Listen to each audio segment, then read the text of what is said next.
Hi, Brian. Welcome to Furniture Success Podcast. Hi, Ahmet. Thank you for having me today. Yeah, could you tell us a little bit about yourself, Brian? Sure. I've been designing and building for my entire life.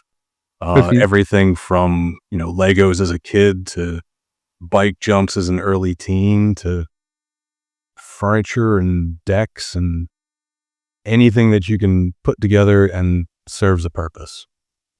Mhm. And how you got started in design professionally? That's that's a long and winding tale. I'll try to keep it somewhat short.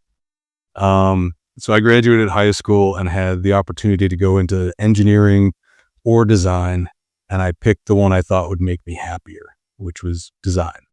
Mhm. Originally, I went for automotive design, went to CCS in Detroit, and found furniture quite by accident my sophomore year. We had to take a full studio that was not in our selected major. Mhm. I picked furniture because I figured learning how to use tools a little bit better would serve me well. And absolutely fell in love with the process. Everything from selecting the materials to how to work with them to just the pure freedom of creativity because it wasn't by, I don't even know the right word. Um, it wasn't determined by a group. It wasn't System. controlled by a superior. It was every idea that you wanted to pursue, you could. Mhm. And that really pushed me to do some pretty creative things. Everything from modular furniture to mechanical furniture, uh, absolute purpose built furniture, um, very high end things for like humidors and cigar tables. Um, I pushed the envelope to get away from traditional cushions and things like that and used the material that I had selected to sort of counterbalance and create more of a natural spring Mhm. and lots of things like that. And that really fed into what can I do? What should I do? And got me where I am today. Wow. And you work with like 14 different companies, right? And I have, I've wow. bounced around a lot. Um, while in school, I became one of the best SolidWorks users in the nation. I was hired multiple places as consultants, which bounced me around quite a bit. It was anywhere from 3 or 6 months to a year, year and a half. And it was quite often move halfway across the country to do it. Um, which brought me, I grew up in Massachusetts. Mhm. Um, my first job ever was in Connecticut. Uh, a lot of my work had been noticed by companies in Chicago, and I was recruited very hard by some of these companies. Mhm. So packed up and moved to Chicago because the timing is right, the money was right, and the subject matter was right. Sure. And they were a company that did retail and hospitality design. So very furniture adjacent, but much more on the mass manufacturing side. So I was able to learn about processing and uniformity and modularity and the ability to assemble quickly. Um, got a real healthy dose of quality control Mhm. because they didn't do any manufacturing in-house. So I'd go to various vendors and learn the talk that they use and also how to more successfully make the correct parts. Mhm. And when you compare furniture industry with other industries, like based on your experience, like what makes furniture industry different than other industries when it comes to design? I think the absolute subjectivity of furniture, Mhm. people are very polarized whether they love or hate something. They are very polarized, even in the selection of a fabric, or, is the detail walnut or cherry? You know, it's absolutely polarizing, and people tend to want what they want, which is one of the things I provide. I've been making heirloom quality furniture for nearly 20 years, sometimes in a rented space, sometimes in a basement.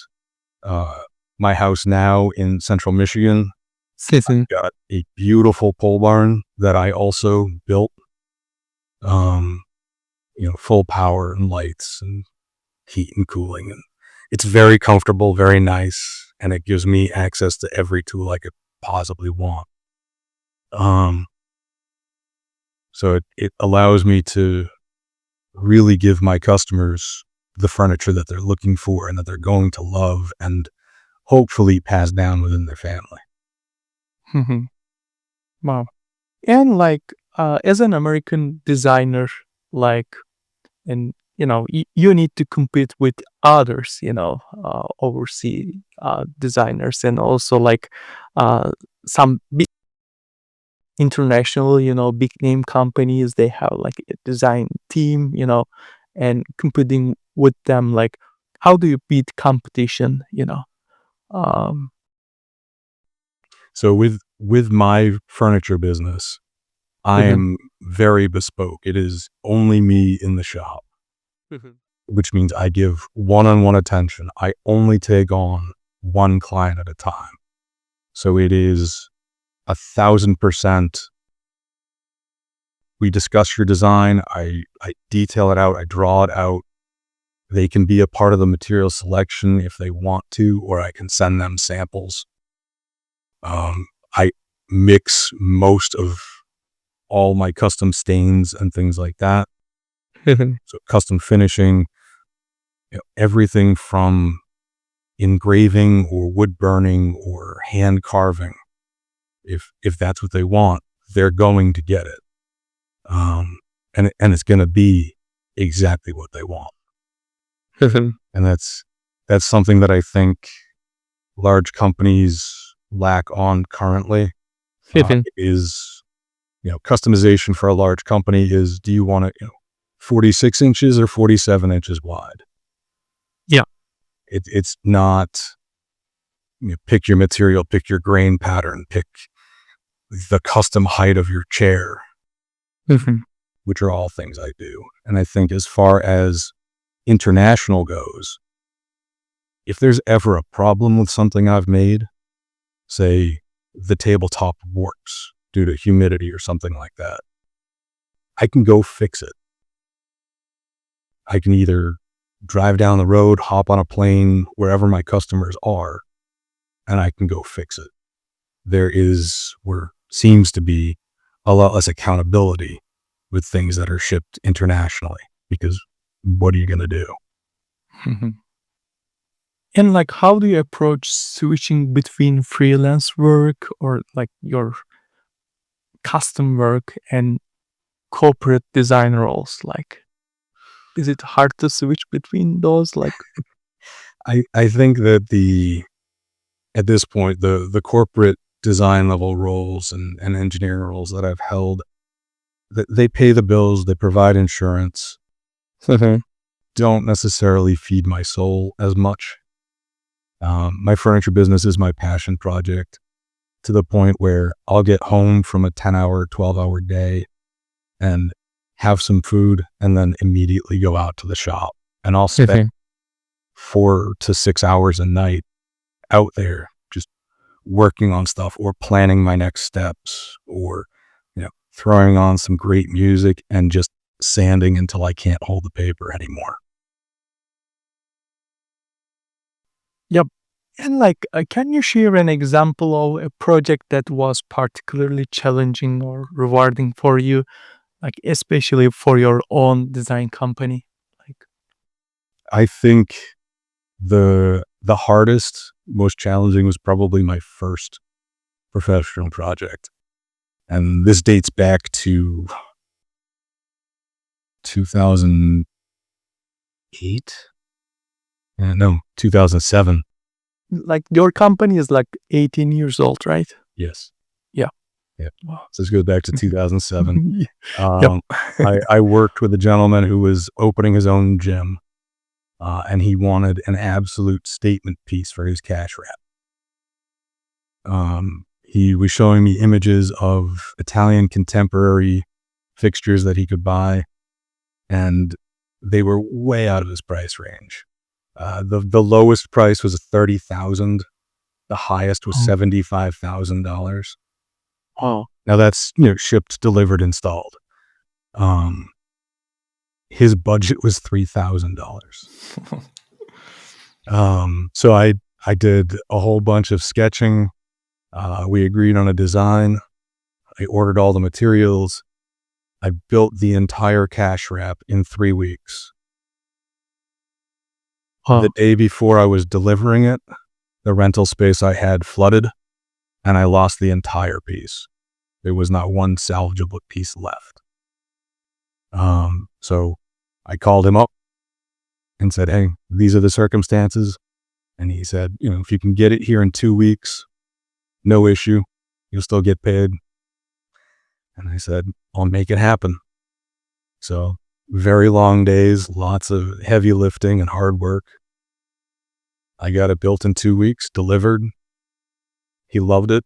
It was definitely a statement piece and a wow piece. Mhm. And to my knowledge, it's still there. Mhm. If you're And ever what's in your North Milford, you can go check it out. wow. Yeah. So, what's your process for turning a concept into a full model or final product? Like, where do you start? How do you process it? It really depends on how complex the project is. Mhm. Um, something simple like a coffee table, Mhm. it's mostly freehand sketching and then a rough material takeoff to go purchase materials, and it's fairly straightforward. Something more mechanical, more involved, or something like a chair that you're going to be sitting in all day long. I really dive deep into the ergonomics. I really dive deep into how the person's going to use it, because a dining room table is far different from an easy chair. Um, with the more complex projects, Mhm. I always go to sketching first. It's quick, it's easy to communicate. It gives a real good general idea. Um, Mhm. Typically, I have a customer select 2 or 3 that they like, and I will then push those 2 or 3 into CAD, in SolidWorks, full separate parts, so I can have bill of materials and takeoffs and order my materials and hardware and all that correctly. It also gives them a photorealistic representation of what they'll be receiving. From there, it's dive in, get the materials, get your Mhm. hands dirty. I see. And like, what's been the biggest challenge in running your design company for the past 18 years? Like, as a business owner or as a designer, you know? I think it's twofold. I've purposely kept it very small. I do 8 to 12 pieces a year. Mhm. They are very high end. Um, and in being able to do that, I've decided to not have a website. I Mhm. don't take, you know, orders from people that I haven't met face to face. I will absolutely have a consultation with people that are brand new, but I Mhm. won't take a full order. I won't take somebody's money until we've actually sat down and really discussed what they're looking for and make sure I'm the right guy to do the job.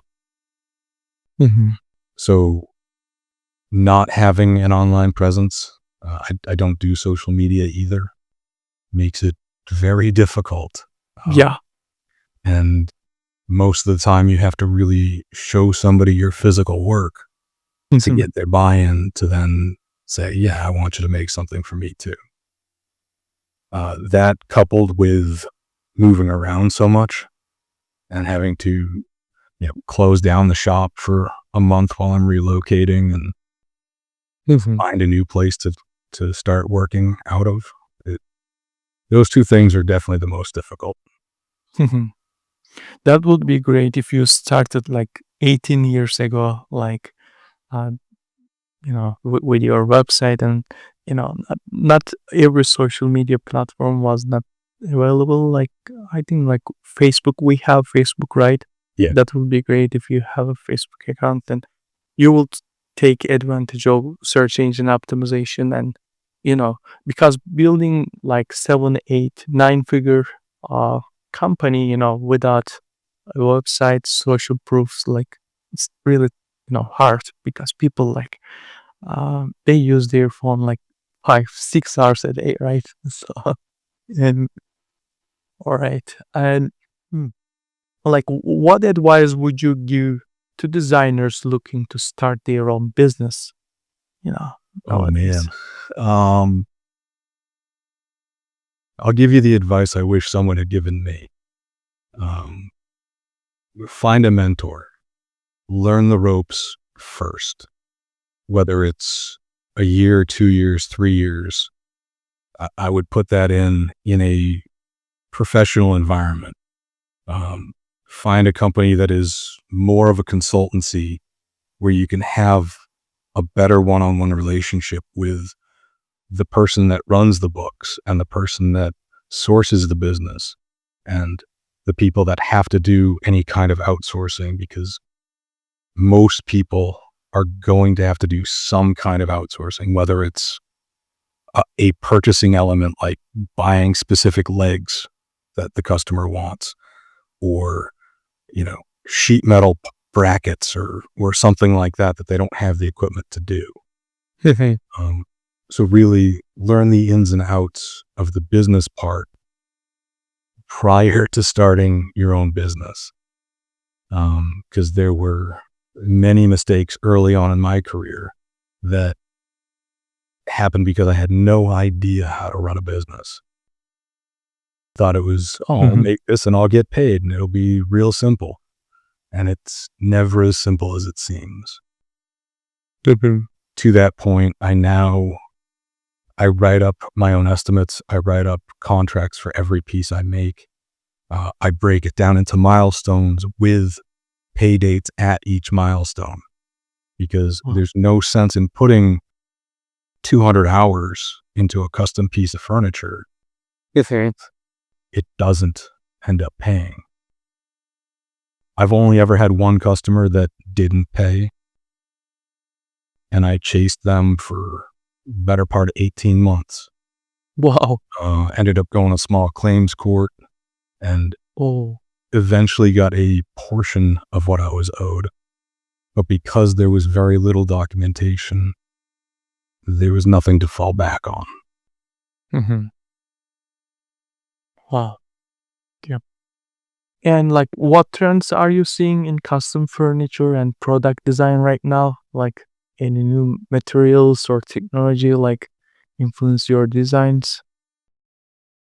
There's a lot with AI. There's a lot with, you know, customers, and I guess people in general Mhm. love to just throw out some of their favorite phrasing, or pop culture references and things like that, and end up with some pretty wacky stuff that they then want produced. That is most of the time, I don't want to say not producible, because enough time, enough money, enough materials, you can make anything. Mhm. It probably shouldn't be made. Um, I think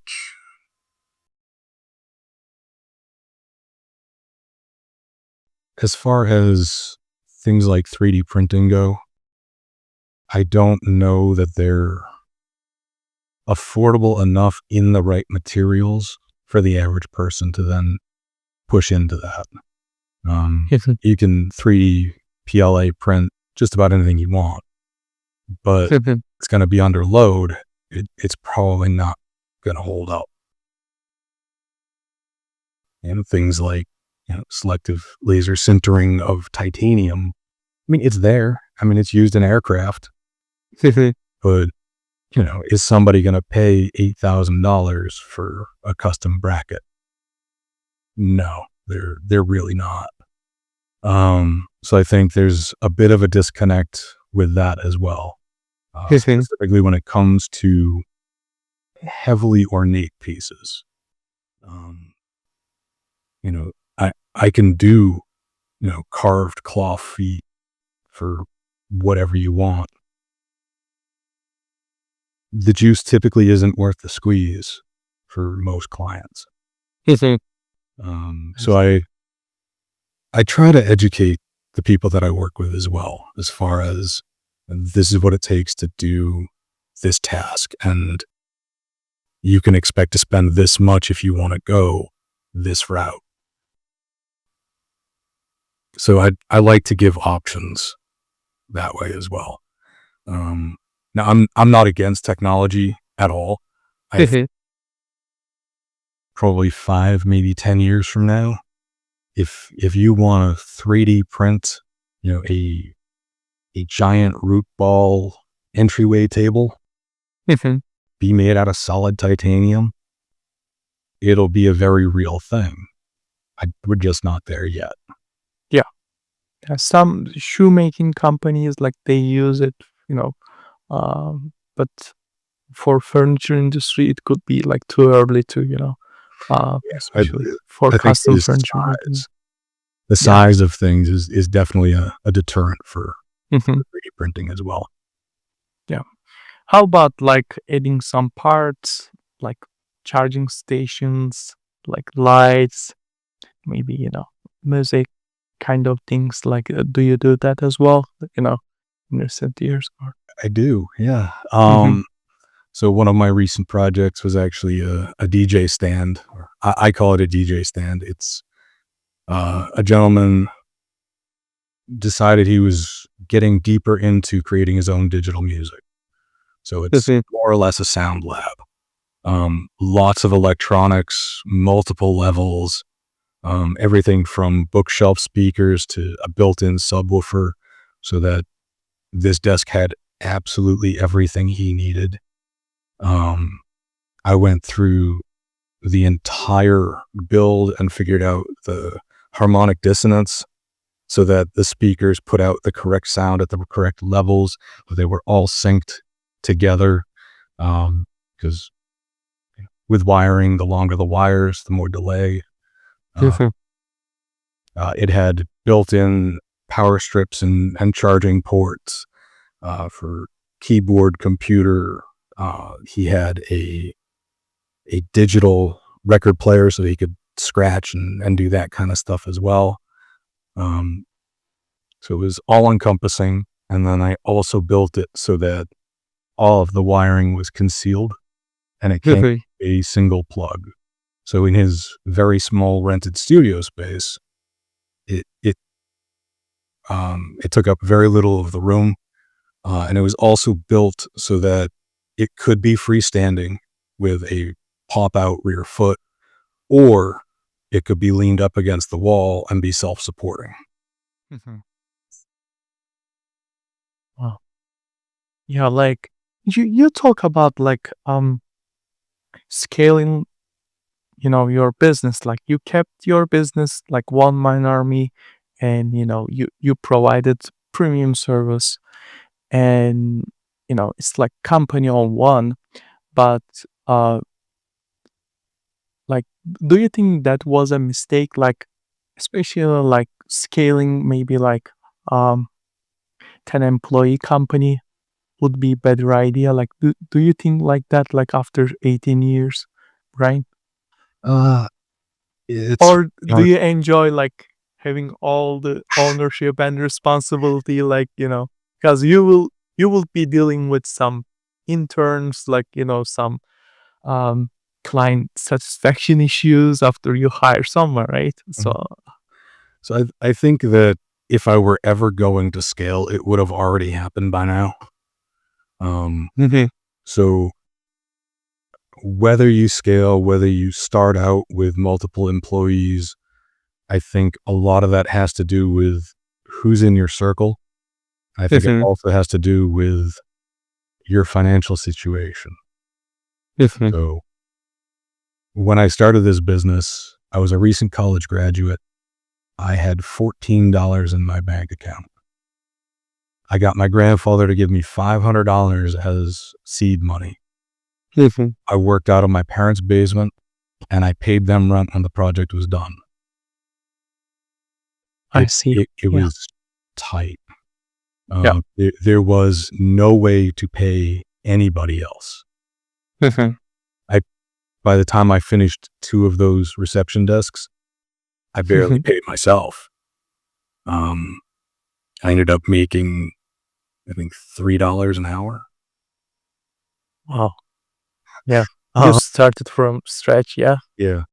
I mean, the next several projects went much, much better. Uh, Mhm. it was a steep learning curve, but as long as you stay on it, you get there. And, Mhm. I was in Massachusetts for only 3 years and moved down to Connecticut. Mhm. And, I was in Connecticut for 4 years and then moved to Chicago. I was in Chicago for just about 6 years and then moved to Michigan. I've been in Michigan for 8. This is the longest I've stayed anywhere since I was 18 years old. And Wow.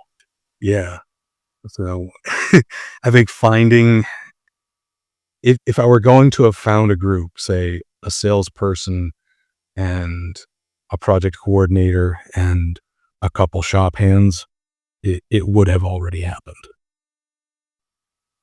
Mhm. I see, yeah. And by the way, I love Michigan. Like, I lived in Michigan for 2 years, Mhm. in Bloomfield Hills, Michigan, in Metro Detroit. Yeah. So, yeah.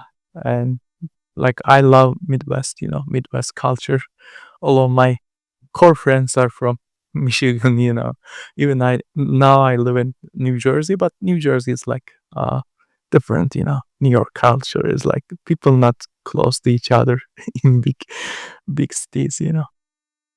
Anyway, so like I want to learn more about like how do you handle failures or projects that don't go as planned? Like how do you manage your customer relationship? You know. I mean, I'm a very straightforward, matter of fact kind of guy. I don't take much personally. Mhm. If a customer decides that they don't want to work with me, then okay, would you like some recommendations? I can refer you to several people I know that do different styles or different time frames, or you know are willing to do fiberglass and things like that, which I don't do. Um, so I try to keep it open in case they ever decide to come back. Mhm. I would say most of the time people end up deciding they don't want to work with me after seeing the initial estimate, which comes a day or two after having our initial meeting, because we talk about what they want, their dream list, their must-have list, their preferred materials, um, Mhm. things like that. And I get to typically, I do that at their home so I can see their style and I can see what I'm coordinating with. Sometimes that is completely outside of what they've already purchased. And sometimes it's meant to be a statement piece that also fits with everything else, which is Mhm. probably a little bit easier, because there's a basis for design there. Mhm. Wow. Yep. And what keeps you motivated after so many years in the industry? Like I said, it feeds my soul. The fact that I can start with a stack of lumber and the end of 2 weeks, 3 weeks sometimes, have a finished piece of furniture that I know somebody's going to love. Mhm. You know, that that makes it worth getting up that day for sure. There's I'm going to totally go for a minute. There's something about the different smells that different woods have and the way they all work just a little bit differently. And, you know, being able to take it from just, lumber mill rough sawn into this hopefully beautiful finished piece that has a glass smooth tabletop or these absolutely flowing arms. It just, I love it. Wow. And like, where do you see yourself like in next 5 years? Like, are you still gonna be in furniture business? Like, I understand it's your passion. Like, it's likely you're not gonna, uh, find another industry or job. You're gonna continue. But when I talk to people in especially custom furniture making industry, like, um, now like the demand is in the market is not so promising, and people are looking for other options, especially like freelance, custom furniture makers, um, and generating leads, customers, um, throughout pay that's it's expensive, you know, and they're looking for other options. So how about you? Like, where do you see yourself, and what do you think about the furniture industry? So for myself, I think that being positioned the way I am as, the solo provider of my furniture business, Mhm, means if I need to put it on hold, I can put it on hold. If mhm, I need to go into overdrive, I can go into overdrive. Um, and the way I've built this furniture business as well as, my outside professional career, mhm, it very much makes me non-reliant on making the furniture to put food on the table. mhm. And And recession I think proof it's business, like. yeah, I think that that makes it much more freeing and much more enjoyable. Mhm, It's like a high level hobby. Um, and anything that you can pour your heart and soul into and still love at the end of the day, even when it's mhm. frustrating and your tools break or, whatever. Um, that's, I think that's why anybody should feel happy getting up in the morning. Yeah, yeah, so true. And how about like other businesses? Like, do you think it's going to be okay soon? Like, or are you expecting like market like this for a while? What was your opinion? Like, this Uh, is like I'm gonna avoid subjective, getting too Yeah. political. I Mhm. think that, we'll start with the furniture business. It, they've been suffering for quite some time. Um, Yes, yes, everybody from the big guys all the way down to single people like me. Uh, yes, yes. I've felt certainly a waning of the market where, you know 2 or 3 years ago I was doing 12 pieces a year. This year so far I've only done four. We're more than halfway through the year. So I think furniture is definitely in a downturn, and I think it's going to take something somewhat drastic to bring it back. Yes, And yes.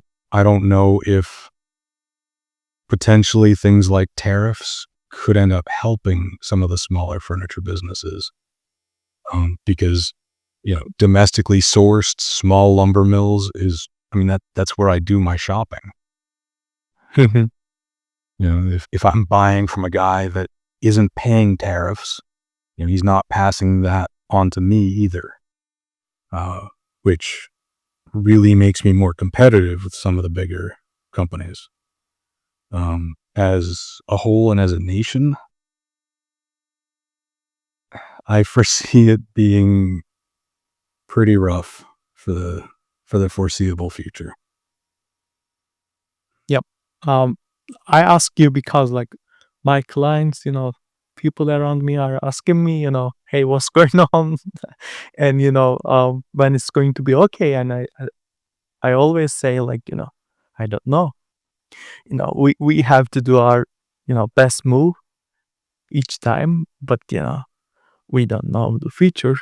we can predict some, but quarter 4, like end of the year, Black Friday, Thanksgiving, like New Year, you can run campaigns, we can make better. People always um, spend more at the end of the year. It's better than summertime, but I'm talking, generally speaking all the time. I cannot tell you like it's going to be better next year or this year. Hopefully, like um and I don't even watch news because like sometimes it could be manipulative, like and it may affect your business decisions. If you watch a lot of news and then you will think, hey, like it's not going to work out. Like as a business owner, we have to take care of ourselves and our employees and our companies, right? So so yeah, Brian, like I learned a lot of things about you and your business, and I see that it's a passion for you and it's not just work. And I know like having side hustle, like design business as a side hustle is tough. Um and you have a job and you are taking care of it, like I don't know, for over 18 years, and it could be something exhausting for you, but you're still alive, so you love it. That's the answer. So my last question is like, um, you mentioned like that uh, having a mentor. So what would it different, if you had a mentor like 10 years or 18 years ago? Like, uh, would it be like different today? Or what do you think? Like, why you said, having a mentor? So, in my mind, and it may be more romantic in my mind than it is in actuality. Mhm. But somebody to show you the ropes and how to conduct yourself, and very much using the right words when you're writing a contract. Um, Mhm. very much, I'm not naturally a schmoozy kind of guy. Like I said, I'm very straightforward, but you have to be able to play a little bit of that game to even make that connection with people that might want to buy something from you. You have to sort of fit what they're looking for, and I Mhm. call that chameleon status, um, where if they can't identify with you, why would they spend the time to see if they can identify with your work? Mhm. Um, which was a an interesting lesson to learn for sure. I actually had somebody that I approached about making furniture, and they immediately turned me down. They said, I don't think we're a design match." And they came back to me a year and a half later after seeing a lot of my work in a lot of different styles. And they said, I've reconsidered. You do good work. Let's sit down and talk. And I said, well, before we do that, we got to clear the air. I'm curious why you were so dismissive before. Mhm. And he flat out said, you know, you were wearing a t-shirt, you had wood stain on your pants. You didn't look like anybody I would do business with. And I, I took that to heart. You got to look the part to get the business. Mhm. So yeah, definitely. Everyone needs mentors, right? Yeah.